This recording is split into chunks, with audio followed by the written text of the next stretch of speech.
ବିଲରେ ଭାସୁଛି ଚାଷୀଙ୍କ ଅମଳ। ଖୋର୍ଦ୍ଧା ବେଗୁନିଆ ଅଞ୍ଚଳରେ ବିଲରେ ଆଣ୍ଠୁଏ ପାଣିରେ ଭାସୁଛି ସୁନାର ଫସଲ। ଅଦିନିଆ ବର୍ଷାରେ ଧାନ ଗଦା ଭିତରେ ପାଣି ଜମିଛି, ତ ଆଉ କେଉଁଠି ବିଲରେ ପଡ଼ିଥିବା ଧାନ ଭାସୁଛି। ଏନେଇ ଚାଷୀଙ୍କ ସହିତ ଅଧିକ ଆଲୋଚନା କରିଛନ୍ତି ବେଗୁନିଆ ରିପୋର୍ଟର ଦୁର୍ଗା ପ୍ରସାଦ ଦାସ। 2 ଦିନର ବର୍ଷା ପରେ ଆଜି ଟିକେ ପାଗ ଖୋଲିଛି, ହେଲେ ଚାଷୀମାନଙ୍କ ଦୁର୍ଦ୍ଦଶା ବଢ଼ି ଯାଇଛି। କାରଣ ବିଲରେ ଭାସୁଛି ସେମାନଙ୍କର ଅମଳ ଫସଲ।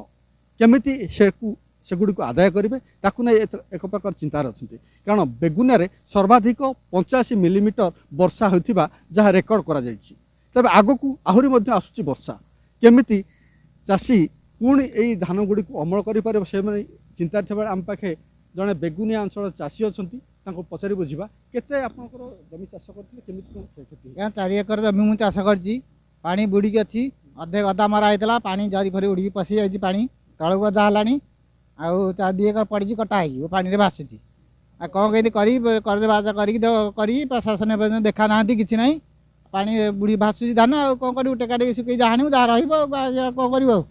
ନିଶ୍ଚିନ୍ତ ଭାବେ କାରଣ ଧାନ ପାଣିରୁ ଛାଣିବା ବର୍ତ୍ତମାନ କଷ୍ଟକର ବ୍ୟାପାର ହୋଇପଡ଼ୁଛି। କାରଣ ଏ ପର୍ଯ୍ୟନ୍ତ ପାଣି ଛାଡ଼ିନି, ଆଜି ଜଷ୍ଟ ଟିକିଏ ଖରା ଦେଇଛି। ଆମ ପାଖେ ଆଉ ଜଣେ ଚାଷୀ ଅଛନ୍ତି, ସେ ତାଙ୍କର ଜମିରେ ଧାନ କାଟୁଛନ୍ତି। ବର୍ତ୍ତମାନ କେମିତି କ'ଣ କାଟୁଛନ୍ତି? କେମିତି? ଆଜ୍ଞା, ହଟରରେ କାଟୁଛୁ ଯେ ଡବଲ ଖର୍ଚ୍ଚ ଲାଗୁଛି।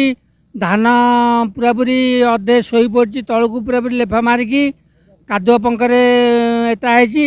ଆଉ ହଟର କାଟି ପାରୁନି ଠିକ୍ରେ।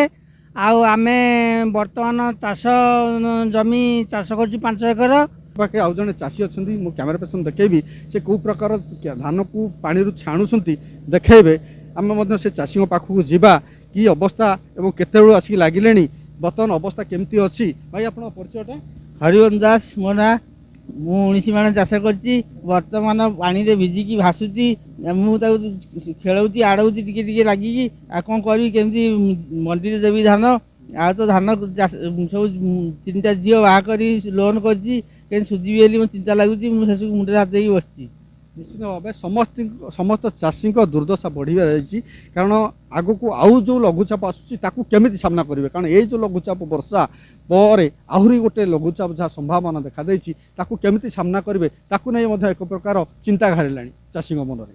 ବେଗୁନିଆରୁ ଦୁର୍ଗା ପ୍ରସାଦ ଦାସ, କଳିଙ୍ଗ ଟିଭି।